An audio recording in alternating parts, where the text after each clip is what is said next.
Dito sa likod ko, meron tayong 2-story with loft design and meron 2 bedrooms and 1 car garage. Sobrang lapit nito sa University Belt. My name is Angelo from Townhouse Central and welcome sa ating house tour number 114. Tara, samahan niyo ako. Okay, so start tayo dito sa harap ng property natin. So meron tayo dito ng 5 units and nasa 2-lane street tayo and yung parking side natin is nandito sa harap ng property natin. Itong unit yung sisilipin natin. So meron tayo dito ng 3.4 meters of frontage. So malapad-lapad to compared sa ibang mga property here in Sampaloc, Manila. So with total of 53 square meters para sa ating lot area and total of 160 square meters para sa ating floor area. Okay, so pagpasok mo is your 1-car garage. Sabay yung gate natin dyan is bifold na rin. So mataas na rin yung elevation natin from the street level. So kasya dito yung maski malalapad na SUV. So maski nakamodify yung gulong mo dyan na medyo mas malapad, ayun, kasyang-kasya yun dito sa lapad nung garahe natin. Okay, so marami na rin tayong pin lights dyan. Yung finish ng garahe natin dito is pipinturahan pa to ng rubberized na pintura. Okay, yung anti-skid. May color gray finish na rin yan. Okay, so dito yung ating main door.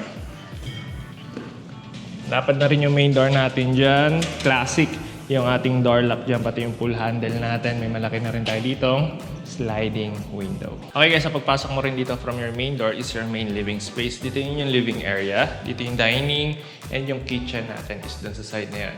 Yung ceiling natin dito is may tray ceiling design and may 4 na pin lights. Pwede ka pa maglagay dyan ng modern ceiling lamp if ever. Then dito yung ating magiging media wall. Dito, kasya siguro dito or perfect dito kung maglalagay ka dito ng L-shape na sectional sofa dito sa side na to. And maaliwalas rin dito dahil malaki yung sliding window natin dito sa part na to. Okay guys, so after ng living area natin, dito yung ating magiging dining area sa part na to.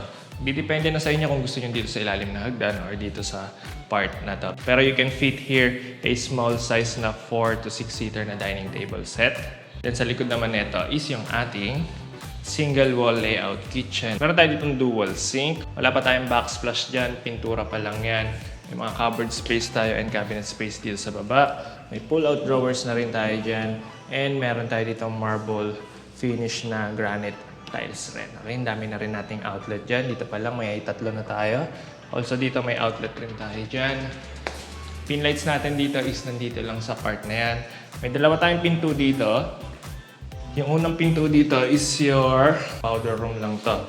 Yung shower natin dito, yung shower set natin dito is kinonect lang dun sa ating faucet. Pero wala namang maliligo dito dahil may CR rin yung bawat bedroom sa taas. Dito meron tayong wall-mounted sink and toilet dito sa part na to. Malapad rin yung powder room natin dito. Also, hindi ka galog dito maski wala kang exhaust fan dahil may malaki ka dito sliding window which opens up here sa inyong... Tara, pasok. Laundry area or your service area. Ito na yung pinaka-air well natin. Ito yung malaki nating sliding window sa part na to. Meron rin ditong sliding window na maliit kid size dito sa gilid ng ating sink. Okay? So, partially covered tong part na to, yung kalahati is nako-coveran while dito sa dulong part na to, yung open. Meron na rin tayo ditong drain. And ayan yung abang ng ating mga gripo para sa ating washing machine. And I think mas okay kung hindi ka na magbubutas ng cooktop doon. Dito ka na maglalagay ng inyong dirty kitchen na rin. So magkasama yung ating laundry area and yung dirty kitchen natin dito sa part na to. Okay? Malapad rin to. Ayan. Kasyang-kasya sa kalit. So yung sampayan na rin natin is nandun na sa garahe natin. Okay? So yung staircase natin dito is open riser. So tagusan yung liwanag mula dun sa garahe natin or dun sa bintana natin papunta dito sa ating staircase. So, mas maaliwalas tingnan and hindi kulob tingnan itong main living space natin. Also, for added security or safety na rin, ayan, naglagay sila dito ng vertical metal slats. Ayan, yan na rin yung nag-akas your railings dito sa hagdan natin. Okay? Tara, akit tayo sa ating second floor. Andun yung ating 2 bedrooms. Kung townhouse developer ka and may townhouse project ka na gusto i-feature dito sa aming YouTube channel, kindly send us a message dito sa aming contact number or dito sa aming email address. Okay? Pagpasok mo dito, is your bedroom number 1. Ayan. Andito sa part ninyo, andito sa part na to, yung inyong built-in wardrobe. Ayan. Okay? Color gray finish design. Okay?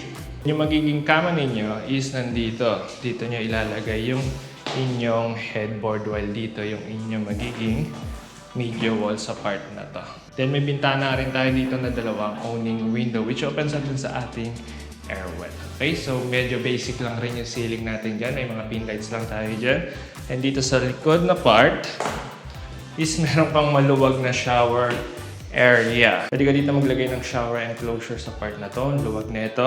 Andito yung toilet, then andito yung sink natin. Hindi rin kulob dito dahil may sliding window dito sa ibabaw na part natin. Also, may provision ka na rin for a heater dito. Okay, so gray finish na matte yung tiles natin dito sa ating flooring and dito sa walls natin. Okay, tara!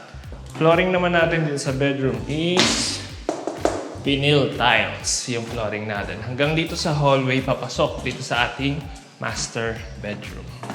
Ito yung master bedroom natin. So may loft design siya dito sa ibabaw. So parang multi-level siya. Pwede mo siyang gawing office area sa taas or pwede mo rin siyang gawing mga walk-in closet kung marami kayong mga gamit or damit sa kwarto ninyo. Okay? Dito yung ating master bedroom. Okay? So, I think dito sa part na to yung inyong magiging headboard, mas king size bed ka siya dito. While dito yung inyong magiging media wall sa part na to. So, naglagay muna sila dito ng Manila paper para di uminit tong bedroom na to. Dito naman sa part na to is meron tayong toilet and bath. Meron tayong sink, toilet, and yung shower area natin. Hindi naman toilet and bath natin dito is maluwag. Okay? Pwede ka pa dito maglagay ng shower enclosure and may sliding window tayo dito sa part na to which opens up dun sa ating balcony. Ito, sa likod na itong malaking sliding door natin is merong balcony. Maluwag rin itong balcony natin. Ayan. Then covered rin yung part na itong balcony natin. Okay, so akit naman tayo dito sa ating loft. Open riser rin tayo dito, so maliwalas. So, pag-akit mo is ito. May ganitong space ka, hindi siya buhos ha. Ang buhos lang natin or yung concrete lang natin is yung second floor. Pero dito sa loft natin is parang may bakal lang siyang suporta sa baba. May mga pin lights rin tayo dyan. Mataas rin yung headroom natin dito. Pwede ka dito maglagay ng office or mga cabinet space. Hindi depende na sa inyo kung paano nyo i-utilize tong loft area natin. Okay, hindi rin kulob dito dahil maganda yung cross ventilation nito dahil meron kang sliding window dun sa likod. Ayan. And may sliding window ka rin dito sa harap na part.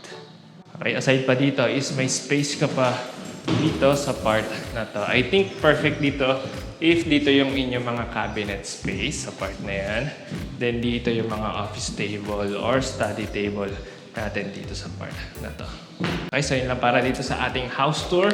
Let's do a recap. So meron tayo dito 53 square meters of lot area. Meron tayong 160 square meters of floor area. Meron tayong 2 bedrooms. So may master bedroom natin is may loft design. So siguro yung selling point na ito is compared sa ibang mga 2-story dito sa Sampaloc area, mas malapad to siguro na mga 0.2 meters or 0.3 meters yung frontage natin. Okay? May one-car garage rin tayo and elevated yon sa street level natin. So malapit to sa Maceda Street and Dimasalang Street and very accessible rin papuntang UST. Okay, so kung nagustuhan mo tong house tour video na to and gusto mo mag-schedule ng viewing, you can send us a message dito sa aming contact number or dito sa aming Facebook page.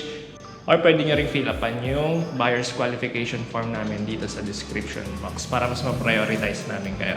Kung townhouse developer kayo, may townhouse project na gusto nyo feature dito sa aming YouTube channel, kindly send us a message rin dito sa aming contact number or dito sa aming email. My name is Angelo from Townhouse Central. That's it for today. See you at the next townhouse. Bye-bye. Subscribe.